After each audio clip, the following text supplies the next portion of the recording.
బోగదా జలపాతం ప్రకృతి ప్రేమికులకు ఎంతో అనుభూతిని కలిగించే జలపాతం బోగదా జలపాతం. ఉభయ తెలుగు రాష్ట్రాల ప్రజలకి తన అందచందాలతో ఎంతో కనువిందు చేస్తుంది. పశ్చిమ గోదావరి జిల్లా నుండి ఈ జలపాతం చూడటానికి ఎంతో మంది వెళ్తూ ఉంటారు. భద్రాచలంకు 120 కిలోమీటర్ల దూరంలో జయశంకర్ భూపాలపల్లి జిల్లాలోని బాజేడు మండలంలో ఈ జలపాతం ఉంది.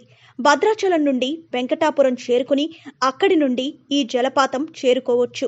ఉదయం 5 గంటలకు బయలుదేరితే ఈ జలపాతంతో పాటు భద్రాచలం మరియు మేడారం సమ్మక్క సారక్క దేవాలయాలు కూడా దర్శించి రాత్రికి ఇంటికి చేరుకోవచ్చు.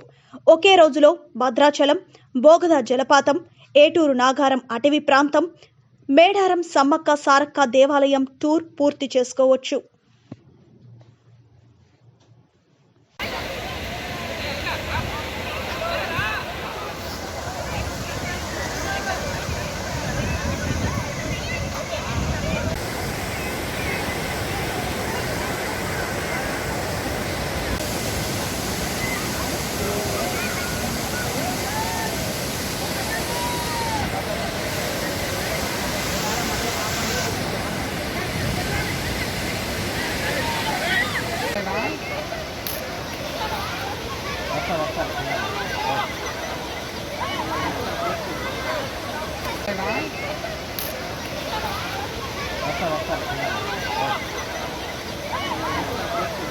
Bye.